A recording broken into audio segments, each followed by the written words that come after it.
É isso mesmo, pessoal. Dia 7/8 de 2024, acabou de sair o release do Banco do Brasil em relação ao segundo trimestre de 2024. Então é disso que a gente vai conversar hoje. Vamos trazer alguns pontos importantes que chamaram a nossa atenção. Faremos alguns comparativos bem pontuais com outros bancões e no finalzinho não tem jeito, também fomos congratulados com bons dividendos e juros sobre o capital próprio anunciados. Então tem bastante coisa para você poder aprender nesse vídeo de hoje. Vamos lá então?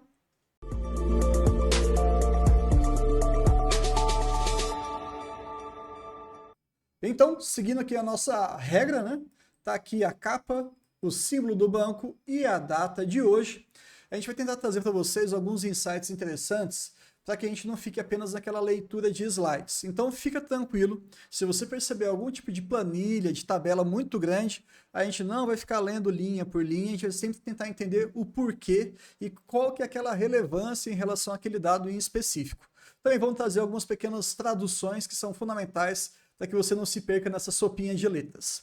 Mas antes nós temos um recado importante feito pelo próprio banco que eu acho que é relevante. Eles trouxeram no release aqui a exposição da carteira de crédito do Rio Grande do Sul, obviamente comparando com todo do Banco do Brasil. Então, a primeira coisa que a gente tem que entender é que sim, é uma tragédia que aconteceu, né? A gente entende que até o presente momento muita coisa ainda está sendo reparada, aquilo que dá principalmente, mas a exposição ela representa 6% de toda a carteira do Banco do Brasil. Então é muito pequeno, tá? É algo ainda bem que é um banco que atua em todo o território nacional, e aqui eles fazem uma pequena segmentação, mais de 50%. Obviamente foi o setor agro que acabou sendo muito prejudicado, PJ quase 30%, pessoa física 17% e o governo ali com uns 2%. Eles fizeram uma série de medidas que aqui eu vou ser muito franco, né? Eu gosto muito do banco, vocês sabem disso, mas essa análise, essa nossa conversa aqui é sempre tentando trazer o máximo de isonomia. Eu vou ser muito sincero com vocês, eventualmente eu não vou conseguir, né? Porque qualquer interpretação de dados carrega um juízo de valor, mas a ideia é que vocês tirem aqui as suas próprias conclusões. Então, eles fizeram algumas medidas pontuais, como isenção de tarifas para alguns clientes, diluíram ali as parcelas para quem está mais exposto à questão de consórcio, né, em 6 parcelas para frente, então diminuindo aqueles compromissos das pessoas que foram afetadas. Para a parte de seguridade, a própria BB Seguridade falou bastante sobre um canal de comunicação exclusivo para atender as demandas de lá e tudo mais. E o meio de pagamento e também a parte de serviços, eles fizeram uma rolagem de saldo. Então, o saldo devedor que aquele cliente deveria repor, né, naquele mês X, eles jogaram para frente, para os meses subsequentes, sem taxas, sem custos adicionais. Na minha percepção, isso é aparentemente muito pouco, mas a gente tem que lembrar que a gente está falando sobre isso daqui numa leitura dinâmica de um release com mais de 100 páginas, que eu acabei lendo para vocês para poder fazer esse vídeo, mas amanhã nós teremos a teleconferência, então se isso for abordado, a gente pode fazer também um vídeo complementar sem problema nenhum, mas tá aí, pelo menos eles se mexeram. Agora vamos falar do banco em si. Quando a gente vem aqui na demonstração de resultado, que é a parte mais importante para você conhecer em relação ao trimestre, né? Mas obviamente que ir para esses números sem conhecer como que esse negócio, como é que essa empresa faz dinheiro, fica completamente abstrato. É um monte de númerozinho, um monte de variável que você não vai entender realmente o que está sendo transformado em termos de sociedade, de empresa, de cliente e fornecedor e por aí vai. De todo modo, para quem faz parte da nossa comunidade exclusiva, a gente sempre traz ali um relatório escrito e um gráfico, transformando toda essa planilha aqui em um gráfico de fluxo. Então eu mostro toda a entrada de dinheiro, o que sai com algumas despesas, o que sobra, e aí acaba sendo uma leitura mais de interpretação que vocês acabam tendo uma visão mais, um entendimento visual daquilo que entra de dinheiro na empresa, quais são as eventuais saídas e o que sobra de lucro. E por que é importante conhecer o lucro? Porque é da onde vem o nosso dividendo, né? Bom, esses gráficos a gente publica também às vezes no Instagram e nos nossos relatórios, caso você queira dar uma olhadinha, sinta-se à vontade em testar durante um mês pelo menos, super tranquilo, é tudo pelo YouTube. O que a gente tem aqui nesse trimestre? Margem financeira bruta chegou a 25 bilhões de reais, um crescimento ano a ano de 11%. Quando você pega toda a margem com o cliente, a margem com o mercado, que eu já vou falar rapidamente o que é, você compõe a sua margem financeira bruta. Para você chegar na sua margem financeira líquida, você tem que tirar o seu PDD, provisão para devedor duvidoso, ou no caso aqui, o Banco do Brasil usa outra terminologia, PCLD, provisão para créditos de liquidação duvidosa. É a mesma coisa, né? Mas tudo bem, eles usam outro termo. E para 2024, aqui no segundo trimestre, foi de 7,8 bilhões. No ano passado foi de 7,1. Também cresceu um pouquinho, 8,8%. Tem que entender isso aqui. Mas, de todo modo, na hora que a gente olha a margem financeira líquida, que esse dado ele é relevante, nós tivemos um crescimento ano a ano de 13%. E por que isso é relevante? Porque é a partir daqui que a gente vai tirar, vai acrescentar algumas receitas de prestação de serviços, a gente vai tirar algumas despesas operacionais, alguns outros elementos mais pontuais, para que a gente consiga cada vez mais enxergar o que efetivamente vai se converter em lucro, tá bom? Pegando aqui dessas outras métricas, a gente vai falar rapidamente aqui sobre receita de prestação de serviço. Desde o advento das fintechs, 2019, 2020, que elas ficaram mais famosas, nós percebemos que essa linha do resultado, melhor dizendo, ela começou a ficar cada vez mais magrinha. Ou seja, ela cresce mais ou menos de acordo com a inflação do período. Não é uma grande fonte ali relevante de crescimento. Mas vai trazer uma receita? Vai. Mas a gente não espera grandes transformações aqui acima da inflação. E de fato é o que acabou acontecendo. 6,7% ano a ano. Despesa administrativa é um negócio que me impressiona bastante. Tem um conteúdo extra para quem ficar até o final, que a gente vai falar um pouquinho sobre a questão do índice de eficiência. Cresceu também algo até mais baixo que a inflação do período, quase 5%, maravilha. E agora a gente vai descer lá para o finalzinho, para o nosso lucro líquido ajustado de 9,5 bilhões de reais. Tivemos alguns eventos extraordinários e o lucro líquido fechou em 8,9. O que eu acho disso? Sensacional. E se a gente for pegar um pouquinho da projeção que o próprio banco faz lá em fevereiro em relação ao seu desempenho anual, de fato eles estão dentro daquilo que a gente esperava. É claro que a gente sempre quer valores maiores, cada vez mais. Mas tudo bem, não está ruim, não está baixo. Tanto que nós tivemos, tanto na visão do ajustado quanto do próprio lucro líquido, um crescimento ali de pelo menos 7%. E um dado já que é relevante a gente trabalhar com vocês aqui é a questão do RSPL. Retorno sobre patrimônio líquido, ou o ROI do banco, que fechou ali na casa de 21,6%, algo absurdamente expressivo.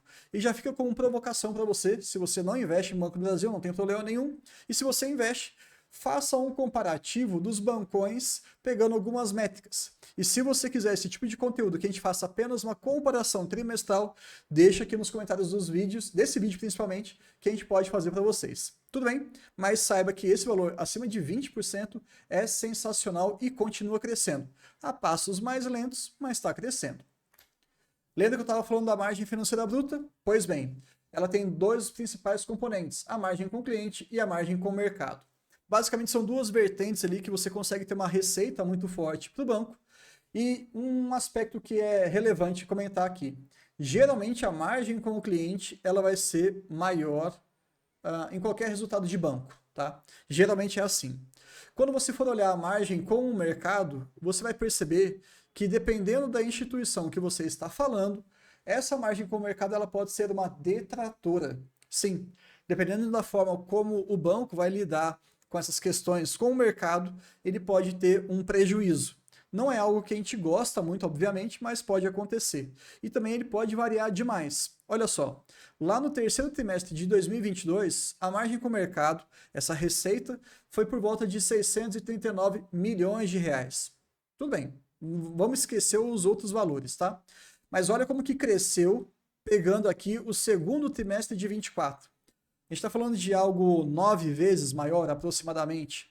Então, olha como que oscila bastante. E se você for pegar os mesmos períodos com a margem com o cliente, 18,9 bilhões lá em terceiro TRI de 22 e 19,8 bilhões no segundo TRI de 24. Então, mudou aqui praticamente nada. Está aumentando sim um pouquinho. Tivemos trimestres até melhores, passando ali dos 20 bi, mas a grande verdade é que a margem com o mercado ela pode ser muito mais volátil. Essa era a ideia que eu queria trazer para vocês nesse slide. Mas vamos avançar um pouco mais.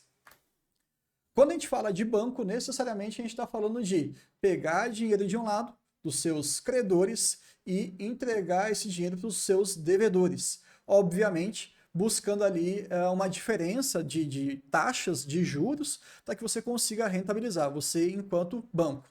Mas qual que é uma outra grande sacada que você pode ter? Deixa eu diversificar bem essa minha carteira para quem eu estou emprestando o dinheiro. A minha carteira de crédito é uma forma de você enxergar isso.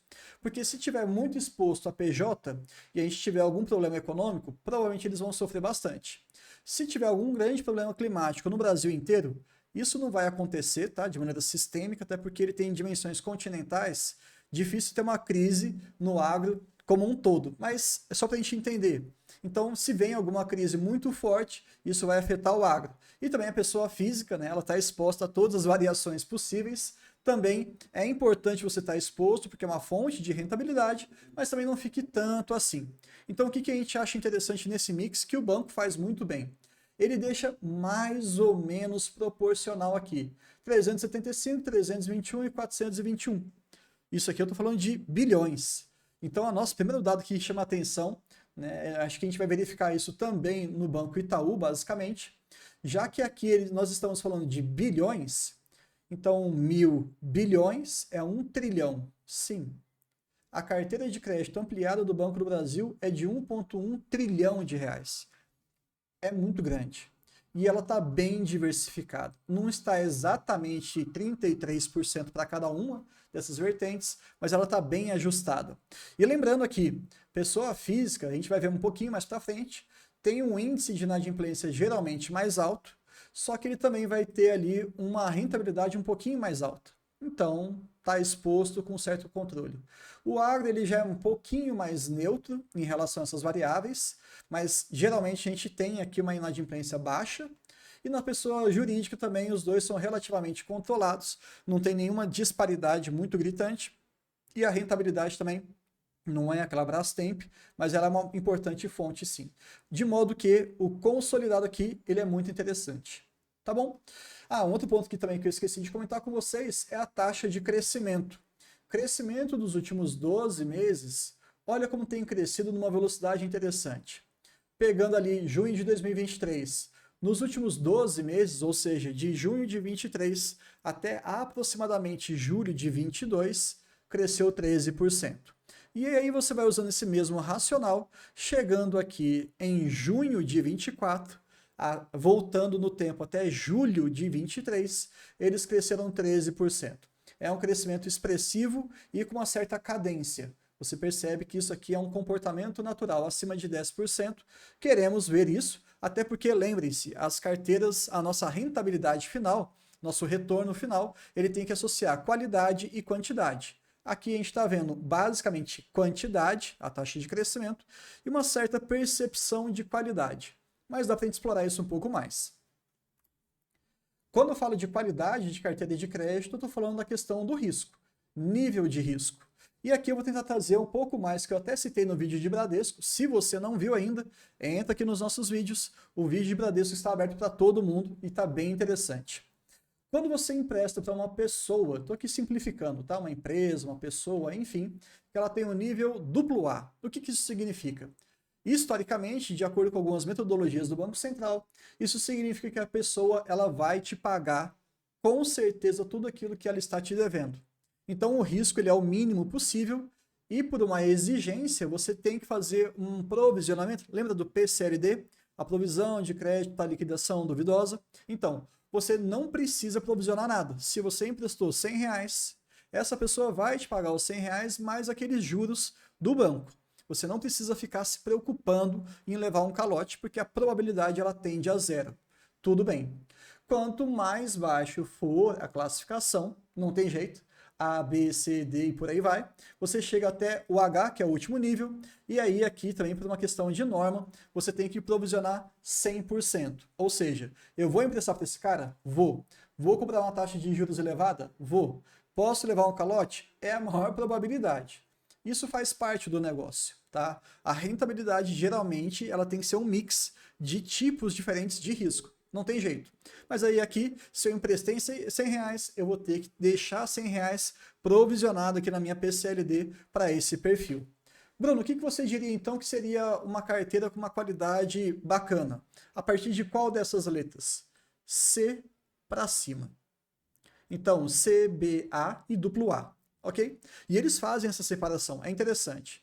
Vamos pegar aqui, ó, junho de 24, a participação na carteira de crédito em termos percentuais, do duplo A até o C, aquilo que a gente julga com uma altíssima qualidade, é de 91,7%.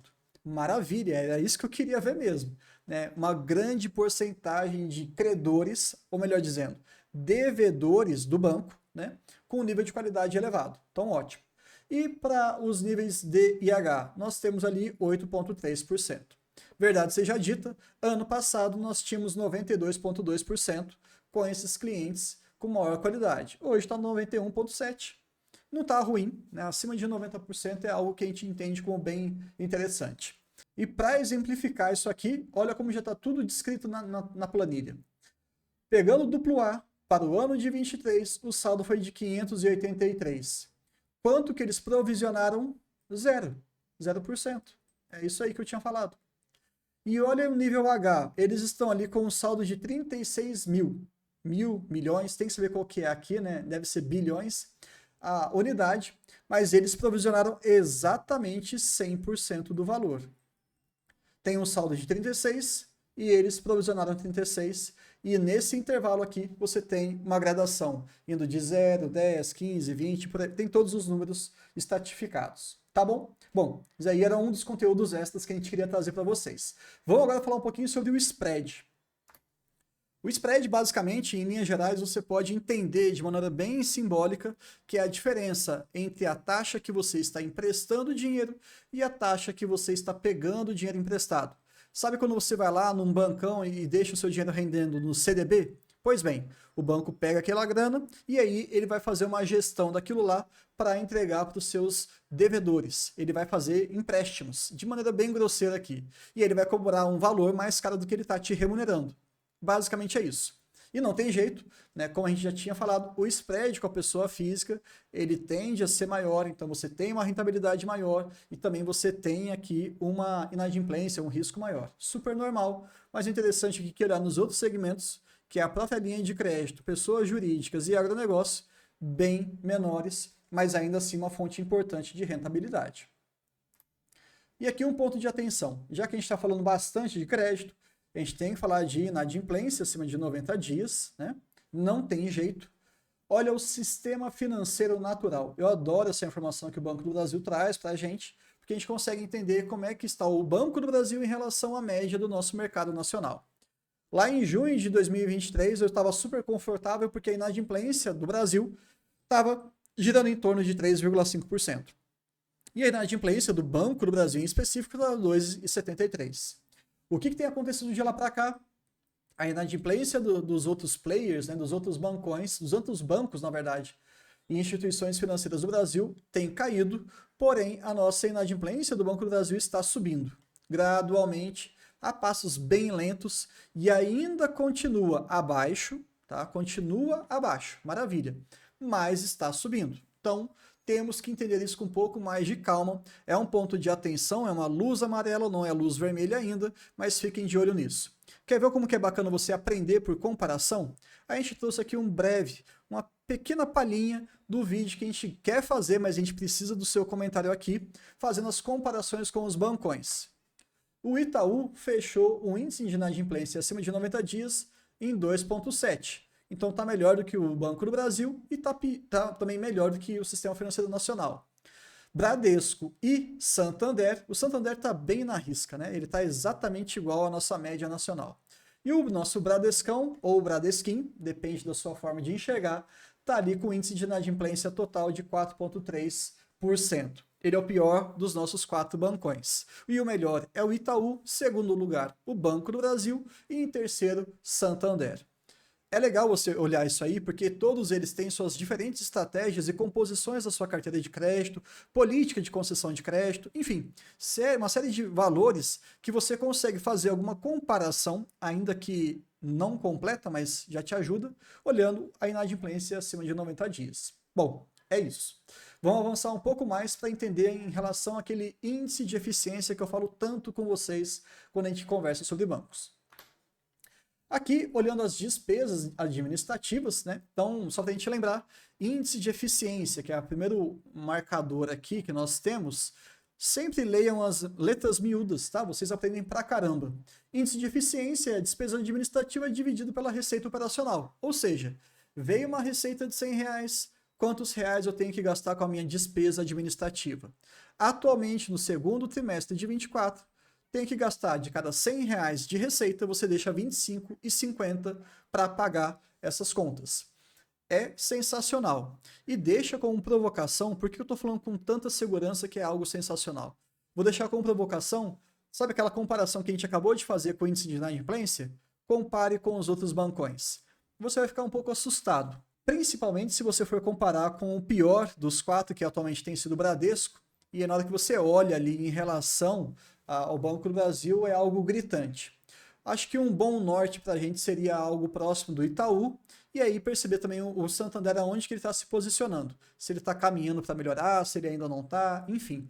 Você consegue observar uma empresa por diversos ângulos, e através do índice de eficiência, esse é um deles. Tudo bem? Acho que é isso também. Me surpreende. Quando eles começaram a bater índice de eficiência abaixo de 30%, eu já fiquei um pouco assustado positivamente. Agora eles vêm com esse valor de 25,5%, eu acho um pouco surreal, para ser bem sincero. Mas surreal do ponto de vista positivo, é claro. Uma das maneiras, aliás, duas maneiras que eles estão fazendo com que esse índice de eficiência seja tão bom, é aquela transição que eu diria de um conflito de gerações. A Dona Maria, o seu João, com seus 80, 90 anos, eles não estão acostumados a celular. Eles estavam acostumados em conversar com o caixa direto ali, com a atendente e tudo mais. Passaram pela transformação daquele ponto ali, daquele caixa eletrônico, para conseguir deixar um pouquinho mais rápido o seu atendimento, o seu saque, o seu pagamento e por aí vai. E hoje a gente tem pelo celular. Então, olha que interessante, terminais de autoatendimento, que já é um pouco relativamente mais moderno. Eles estavam saindo de quase 58 mil pontos, né, terminais em junho de 21, e hoje, em 24, eles estão com 51 mil terminais de autoatendimento. Está diminuindo lentamente, mas é assim mesmo que tem que fazer. Quanto mais gente jovem que começa a utilizar mais terminal de celular e tudo mais tal, menos você vai precisar dessas unidades físicas. E outra forma que a gente consegue observar isso, que eles também trouxeram no seu release, o uso de canais digitais quando a gente está pensando em transações. Olha que sensacional. 93,4% de todas as transações são feitas através de canais digitais, mostrando que realmente o cliente do Banco do Brasil ele já está imerso nesse mundo digital. E não é à toa que o Banco do Brasil investe bilhões nesse segmento cada vez mais. Redução de custo, e eles estão aonde os clientes estão. Hoje, quando a gente fala com o pessoal mais jovem, 18, 20 anos, 30 anos também, tudo mais, é quase inconcebível a ideia de ficar numa fila do banco, né, para fazer alguma coisa, para resolver algum problema. Hoje é tudo no celular. E a tendência é realmente que fique muito residual o canal físico. Aqui a gente já está caminhando para o finalzinho do vídeo, tá? Eu trouxe um pequeno slide aqui falando do Banco Patagônia, que ele foi alvo de grandes conversas, né, no finalzinho do ano passado, início desse ano, por conta desse ROI aqui, de 37,3%, que foi um absurdo, foi completamente fora da curva, né, para você pensar num ROI de um banco, né, e o pessoal fala assim, pô, mas a Argentina, com aquele jeito e tudo mais, tal, não sei o quê. No primeiro TRI de 24, realmente já caiu bastante, mas aí, curiosamente, eu te pergunto, faça uma comparação do Banco da Patagônia, olhando inadimplência acima de 90 dias, índice de cobertura, que é uma forma de segurança em relação essa questão, essa dinâmica de crédito, né, os devedores e tudo mais, também acima de 90 dias, e olha o ROI, o retorno sobre patrimônio líquido, com os nossos bancões aqui do Brasil. Lembra, né, o Banco Patagônia ele é muito, mas muito pequeno, e ainda assim ele traz algumas métricas interessantes, um índice de inadimplência de 0,5%, que é surpreendente, e um ROI de quase 20%. Então é é expressivo, né? Você consegue gerar valor e eles mostram com esses indicadores de uma maneira bem crua, bem resumida, na verdade, mas a gente consegue entender por que, que o Banco do Brasil não se desfaz desse Banco Patagônia lá num país ainda que esteja numa crise muito ferrada, né? Muito forte. Mas enfim, vamos aí dar um segmento e já estamos caminhando para o finalzinho. Projeções corporativas, aqui eu não vou avançar muito não, porque basicamente eles mantiveram quase todas as linhas, né? Principalmente esse aqui. Quem conhece o Vida de Acionista já está acompanhando um tempo, sabe que nós fizemos um estudo retrospectivo de 7 anos, ensinando na prática, passo a passo, como é que eu monto uma planilha, como é que eu visito a página do RI. Cara, é assim, é uma receita de bolo para você nunca mais depender de nada para você chegar nos seus valores em relação a esse banco. Pelo menos, eles têm cumprido com uma grande excelência tudo aquilo que eles prometem. Mas eu vou deixar isso para o vídeo à parte. Se você tiver curiosidade, depois que você terminar de assistir esse, você dá uma olhadinha lá, tá bom? Quando a gente pensa, né, no final do segundo trimestre de algum ano, a gente está pensando na primeira metade do ano. Bom, eles fecharam com 18,8 bilhões de lucro líquido ajustado.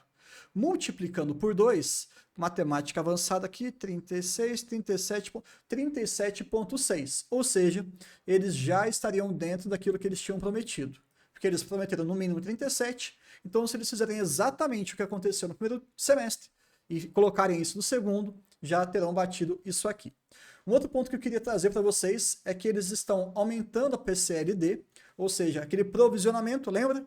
A inadimplência acima de 90 dias está crescendo, não tem jeito, né? Então você tem que fazer um certo ajuste ali de provisões. Então eles subiram para 31 a 34 para o ano inteiro. Inicialmente eles tinham falado de 30 a 27, subiram um pouquinho. Tudo bem, acho que é um ajuste que tem que acontecer mesmo, já que seus indicadores não estão tão saudáveis quanto eles imaginavam. Vida que segue. Vamos ver se vai ter que precisar de tudo isso aqui mesmo. Margem financeira bruta, por outro lado, que eles tinham colocado um crescimento de 7 a 11, eles falaram assim, não, dá para fazer mais. Dá para fazer mais sim. A gente vai fazer aqui até 13%. Fechou? Fechou. Então tá tudo certo. E um outro ponto também que eles têm cada vez mais falado, eu não vejo isso em outros bancos, tá? Mas é interessante, a carteira sustentável deles, um crescimento de 5 a 9%, e eles estão colocando agora de 9 a 13%. Então aqui eles estão sendo mais ousados e aqui eles estão sendo mais cautelosos. Tudo dentro daquilo que eu gostaria se eu fosse e eu sou acionista desse grande banco. Vamos finalmente para o último slide. Tivemos, né, o anúncio do fato relevante ali, na verdade, em relação à remuneração para os nossos acionistas, né, para nós, todos nós aqui. E eles fazem uma divisão em dividendos isentos de imposto de renda e JCP 15% de imposto de renda, não tem jeito. Teremos algumas atualizações e tudo mais, a questão de taxa Selic, então por isso que eles colocam aqui o valor por ação e o valor atualizado depois para cada um. E aqui, para mostrar que a nossa comunidade ela é muito engajada, assim que saiu o resultado, assim que saiu esse anúncio, rapidamente todo mundo lá no grupo, esse foi pelo menos uma participação no grupo fechado, o Gustavo já falou assim, cara, na verdade foi o contrário. O Marcos perguntou, olha, vai dar mais ou menos uns 42 centavos já descontando imposto de renda, né? Gustavo, que é um participante bem ativo ali, todos ali são, na verdade, ele falou assim, para ser bem exato e preciso, na realidade vai ser 0,423 reais para cada ação que você tem. Então, não fiz a conta, tá na conta do Gustavo e do Marcos aqui, mas eu confio neles. E a gente chegou na minha renda em função apenas desse anúncio. Teremos outro muito em breve, então a gente vai ficar mais feliz ainda. Banco do Brasil, vocês sabem que eu tenho 8.100 ações. Minha carteira ela é aberta para quem é nosso assinante, para quem está dentro ali do Vida de Acionista. E já fica o convite mais uma vez para vocês. Então, 0,423 vezes as minhas 8.100 ações vai dar uma renda aqui de 3.426,30 centavos. Sendo bem sincero, quando eu comecei a minha jornada como investidor, era muito difícil conceber que eu receberia tanto dinheiro em um único pagamento de uma única empresa. Mas eu queria deixar isso reforçado para vocês. Eu estou nessa jornada há pouquíssimo tempo, né? Comecei ali em 2019, mais ou menos, então até aqui são 5, 6 anos no máximo. É muito, muito prazeroso poder pensar que eu posso abrir mão de alguns plantões da minha medicina, né, que é meu outro trabalho, minha área de formação, para poder olhar e falar assim, pô, esse mês eu já vou receber mais de R$ 3.000, mais de 3.400. Isso é muito mais do que um plantão que eu faria, talvez até 2, ou dependendo da minha carga horária, até 3. Então, é interessante você ver que, mesmo que eu esteja trabalhando, ainda assim o banco está trabalhando para mim também. Então, fica aqui meu agradecimento para todos os funcionários, desde a faxineira, lá daquela unidade em Rio Branco, no Acre, até a Tarciana, né, que é a atual presidente do banco, todos os funcionários. Parte do trabalho de vocês, da geração de valor de vocês, veio para mim aproximadamente R$ 3.400. Agradeço e quero receber muito mais daqui para frente e tendo a aumentar assim a posição assim que eu estiver regulatoriamente liberado para poder fazer esse tipo de investimento. Eu tenho que seguir algumas regrinhas da CVM, mas sim, a minha ideia é que esse banco continua maravilhosamente muito bem para quem quer viver de dividendos. Então é isso. Então, até o próximo vídeo.